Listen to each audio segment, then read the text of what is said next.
What's up, everybody? Coach Cox here, and this week we're going to be continuing with our same lesson objective that we've been working on last week. And does anybody know what have we been working on for PE? That's right, you got it. We've been learning what is striking, and we learned that striking is what? That's right. I knew y'all were paying attention. So that just means you're hitting something with control. Okay, so that's what striking is going to mean. And we even last week when we did our PE activities, we worked on some soccer striking, we did some volleyball, and even some baseball type of softball striking. Today we're going to be doing something called striking with an implement. Does anybody kind of know what an implement may mean? I know that's kind of a weird word, you may not have heard it before. Yeah, so if you're having trouble, an implement just means sort of like an object. So let's think about some games or sports that use different objects to strike a ball. Great. You probably said ping pong, tennis. All right. We also have golf, baseball, softball. You use a bat. These are all implements. And today we're going to do a really fun activity. It's one of my personal favorites. We're going to do something called golf. Now, we're going to be doing a little bit of putt today, so before we get started, you will need a few things, but I'm going to give you lots of options so you can find what works for you, and then we'll get started on our striking with the implement putt style. So, first thing that you're going to need is a type of ball. Now, if you look here, this is an actual golf ball. You might not have one of these laying around the house. All right, these actually don't work too good in the gym either because it does better if it's grassy or it's got a little bit of friction. So I'm not even going to use my actual golf ball, so you don't need to use a real one. You can always make your golf ball. Here's a paper ball. Anything like a tennis ball would work. And these are actually indoor tennis ball. These actually work really good in the gym. So you'll need a type of ball. Now, in addition to a ball, you will need an implement. We just talked about that, so you're going to need an object to strike. Since we're working on putting, here's a golf putter. Okay, this is a real putter. You probably may not have one of these laying around, so that's okay. We use something kind of similar in the gym. If you don't have that, things that work well. One of my favorites is the broom. The broom works really good as a golf putter. And even a yardstick.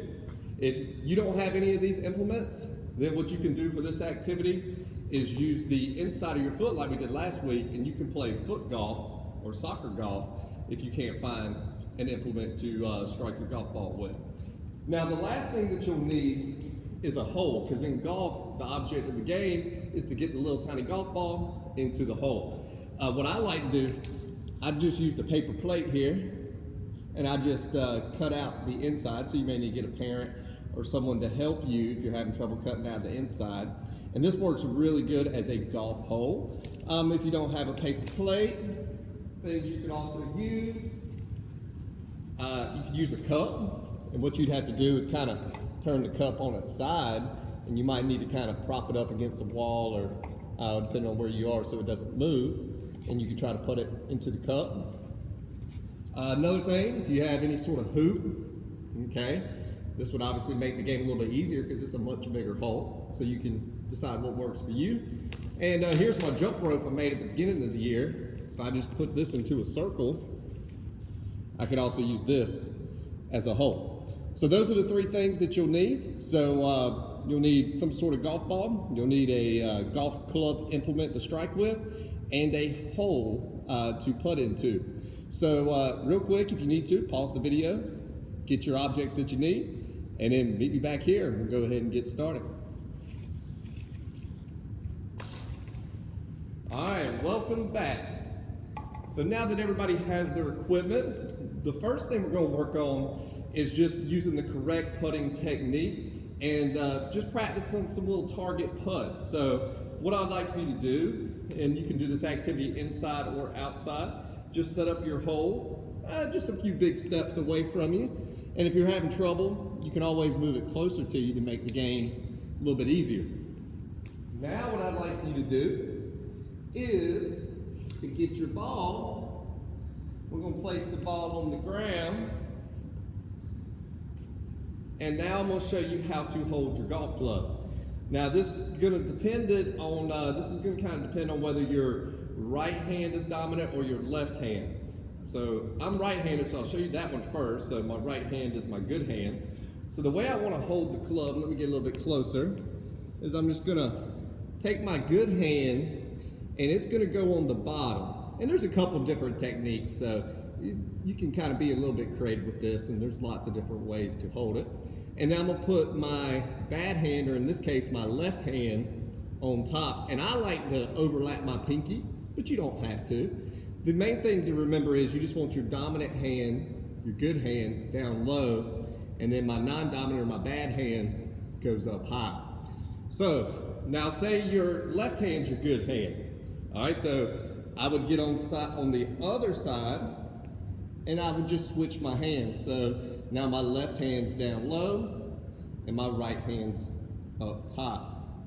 All right, and if you're playing real golf, as you can see, they're made a certain way, but if you're using a broom or a yardstick, you can use it either way. So that's how we're going to hold the club. Now what we want to do is position our feet. And I'm even going to use this yardstick to help me. So what you'd like to do, you want to stand directly beside your golf ball here, okay? And I just want my implement to rest nicely. And I don't want to be reached out too far, and I don't want to be too close. So you just want to be nice and comfortable and relaxed, okay? You want your knees slightly bent, and you need to have good posture, okay? And I'm slightly leaned over, not hunched over and not too straight. Now, your feet are very important in golf, and I know that doesn't seem like it makes much sense, but they're going to determine where the ball goes. Kind of like when we did our soccer last week. Remember, our foot that's not kicking decides where the ball goes. So if I were to put this yardstick down, wherever that yardstick is pointed is where the ball's going to go. So it kind of makes like an arrow. So the more I move my feet, and I want my feet about shoulder width apart, that's going to decide which way the golf ball moves. So a little bit when we practice, work on kind of moving your feet. If you notice you're missing one way or the other, try to move your feet so they make a line, and you might want to use a stick or something if you've never done this before to kind of get a little practice. All right, so that's how we're going to have our feet. We know how to hold the club. Now the last part is the stroke or the strike. So what we're going to like to do is we want to take it straight back, straight forward, keeping a nice strong wrist. Okay, we don't want a floppy wrist. And remember, when we putt, you don't have to strike it very hard. This is a precise game. So it doesn't take a whole lot of power to be successful. So we're going to take it straight back, straight forward, and follow through, keeping a nice strong wrist, keeping our shoulders nice and straight, and follow through. So let's do a little activity real quick. Get your ball, make sure you got your hole set up. Let's practice those things. Let's practice how to hold our club. So make sure you got your good hand on bottom, bad hand on top, and follow along. Make sure you position yourself on the correct side of the ball, depending if you're right-handed or left-handed. And then we also want to make sure our feet are lined up, making a line to our target hole that we're aiming for.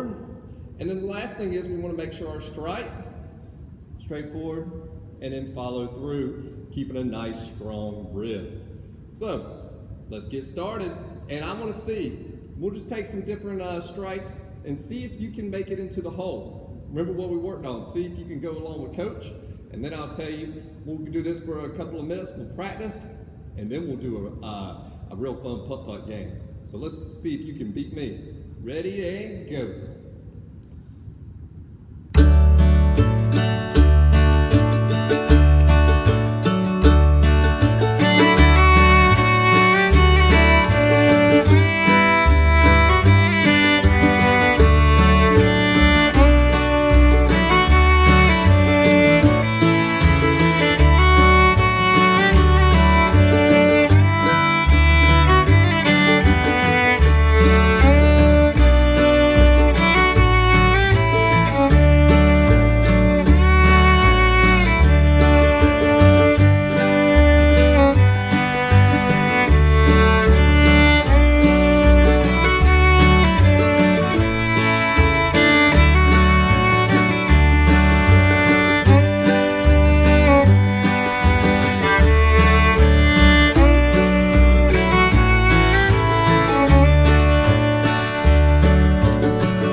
practice, that's perfectly fine. You can always pause the video and take some more practice strokes if you want to work on lining up your feet, or work on following through, or where your hands need to be on the golf club. You can always go back and watch that again and get some more practice. Now, if you think you're ready, because I just made 3, so I'm feeling pretty good right now, I want to see if you can create your own putt-putt course or hole. Now, we have this set up in the gym where we have lots of holes and we kind of get creative. If you've never played putt-putt before, it's a place where you go and there's all sorts of kind of crazy water, fountains, where you got to putt through volcanoes and all sorts of crazy different things. So you can kind of be creative here and see what you can come up with. I want you to make up your own little putt-putt hole, and then can you challenge your family, all right? See who can do better. If you don't have anybody to play with, see what your lowest score can be, because in golf, you want the fewest amount of strikes to get the ball into the hole. So I'm gonna show you the one that I kind of made. I tried to get kind of crazy in here, and I did put up some bumpers in the gym because it kind of helps since we have a slick floor. But as you can see, I got a tunnel here. So what I'm gonna have to do, I have to putt through the tunnel. It's got to go all the way through, and then I got to try to make it into the hole. Y'all think I can do that? I think that might be too hard and crazy, but we'll see what happens. So let's see if I can see if I can get this on camera here. All right, here I go. So my course, I got to putt through the crazy tunnel here, make it through into the hole. Here it goes. Uh-oh. Oh no! I thought I had it first try. Now, the way a putt-putt course works is you keep going, so I gotta play my ball wherever it lies right here. Now, since it's a little close to the tunnel, you can move it out a little bit out of the way so you can go again. And now I'm on my second strike. Let's see if I can get it in. Oh, so close. All right, I gotta make this one. Move it away just a tad. It does not want to stay in today. All right, that was my third. Here's my last one. All right, finally. Sorry, I know you couldn't really see, but here we go. So it took me 4 strikes to finally get it into the hole. So I might have made my tunnel hole a little too difficult. So what I'd like for you to do, get back on the camera here. What I'd like for you to do, see if you can make up a little hole. You can be creative as you want to. See if you can challenge a family member, see who can get it in the fewest amount. Or if you don't have anybody to play with, that's okay. I just played by myself, so I had 4, so I would go again, and I'm gonna see if I can beat 4 this time, see if I can beat my own score. What I'd like you to do, submit a little quick video, show me your little course or hole that you set up, and let me know, were you able to beat your family member, or did they beat you, or how many attempts did it take? Were you able to beat Coach? It took me 4. I know y'all can beat me. So I'm looking forward to seeing everybody's hole, and keep up the great work. I'll catch you next time.